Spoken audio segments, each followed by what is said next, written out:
Welcome to my channel. Today we take a look at the new Tempest of War mission pack, which is a new way to play matched play.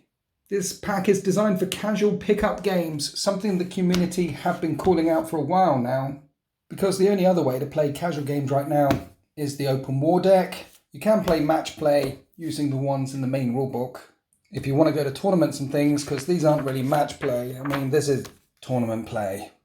And until this came along, it was the only kind of match play you could play. So, casual pickup games. Let's look inside. Right, this is what's inside. You get some objective markers, look. New objective markers. The rules, nice and simple. 2 secondary objective decks, and this stuff. It's basically like Maelstrom of War with a 9th edition twist. So how does it work? Well, you can do this stuff randomly, or you can pick. But essentially, we've got 6 types of deployment, which look like that. And if you're playing a 1,000-point game, you put 4 objectives down. 2,000-point game, 5 objectives down. You put one of the, say we're doing a 2,000-point game, you put 1 objective there, 1 objective there, 1 in each deployment zone, and 3 in no man's land. Why are there 6 objectives? Well, you get special rules. This is the mission special rule deck, and one of the special rules in the special rule deck is put down a 6th objective. One of them is Chilling Rain. No additional mission special rules apply. So you take those 2 special rules out, it leaves you with 10 left. What are the special rules like? Are they really complicated? No, they're very simple. So for example, Fox Static, if you want to use the command reroll stratagem, it costs you 2 CP instead of 1. Tactical reserves, if you want to put anything into strategic reserves, it costs half the number of CP, rounding up. You can put more stuff in reserves, little things like that.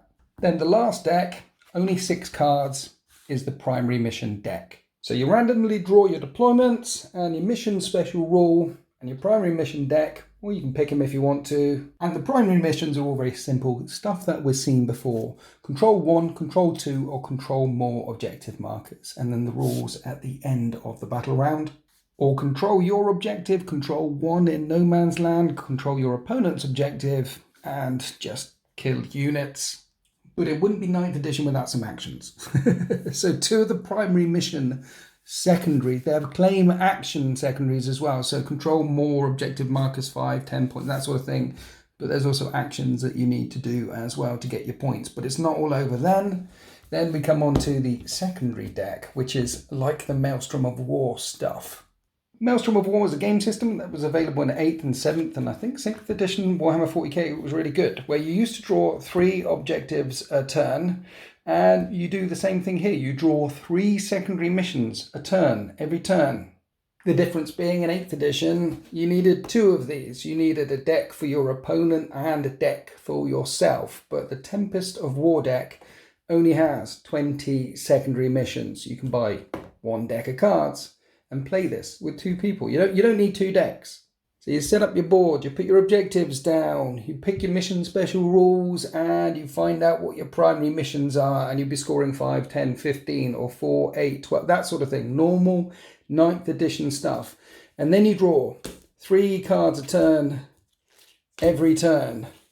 And what you do is get 5 points for each secondary mission that you complete. So if I complete that one, that one, that one, I'll get 15 points. If I only complete that one, I will get 5 points, which is kill a character or warlord, or there are no characters or warlords left. You'd get 5 points. What if you draw 3 cards and you can't score any one? Well, they've thought of that. New orders. In your command phase, you can spend a CP, ditch one of the cards that you can't score, for example, draw another card. So let's say I'm able to score this one and this one. Then at the end of my player turn, I can choose whether to throw that one away and draw 3 whole more cards, or I could keep that one thinking I might do it in the next turn and draw a card, draw a card. No prisoners. Add up the total number of wounds. When it exceeds 15 or 30 wounds that you've killed off your opponent, you'll get 5 points. Blood and guts. Kill something in the assault phase. Kill 2 units or 3 units in strike force, and you get 5 points. So when Maelstrom of War was a thing, you'd need 2 of these decks. You'd need 2 of these boxes, and these were the only way you could score points.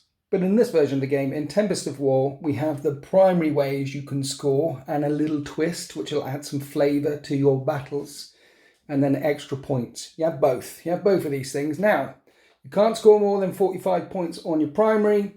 You can't score more than 45 points on your secondary. None of the secondaries you can score more than 5 points per card. Some of them you might only score 2 or 3 points per card, depending on what victory conditions happen. So this game won't feel like Maelstrom of War. It'll feel like 9th edition, where you're still trying to score 5, 10, 15 points for controlling 4, 5 or 6 objectives on the randomly drawn battlefield. You'll still have that feel in the background, and you'll be trying to score your secondaries as well. But you can't plan for these secondaries. It's not like I'm building units purposely to get my retrieve Octarius data or my behind enemy lines stuff. It all depends about what randomly gets drawn out of the deck. And randomness can be a great leveler in games of Warhammer 40k.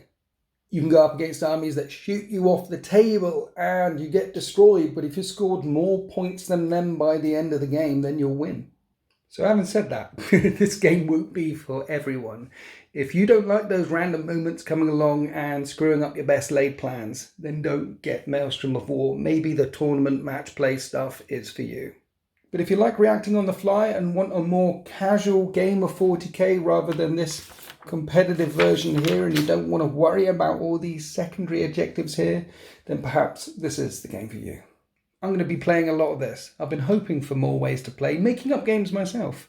I was hoping that they might release another open war deck with different scenarios in, but I think this is even better. I've done the match play thing, I've won this trophy and everything. I feel that sometimes this can get a bit boring, like you're playing the same game again and again. This is, you can use this to generate thousands of different missions. Some of them are going to suck. But I want to find out which ones. Every game should feel a little bit different. Do all of these individually. And then, yeah, this is fun, people. Fun is back. Do you remember fun? Just playing for fun? Hopefully, yes, this is going to be big fun. I mean, this is great and stuff, but winning isn't the most important thing to me. I don't need to win to have fun, but I can try and have fun every single game I play, regardless of whether I win, lose or draw, and more importantly, I can try and make sure that my opponent has as much fun as possible, whether they win, lose or draw every game, because playing games is supposed to be fun.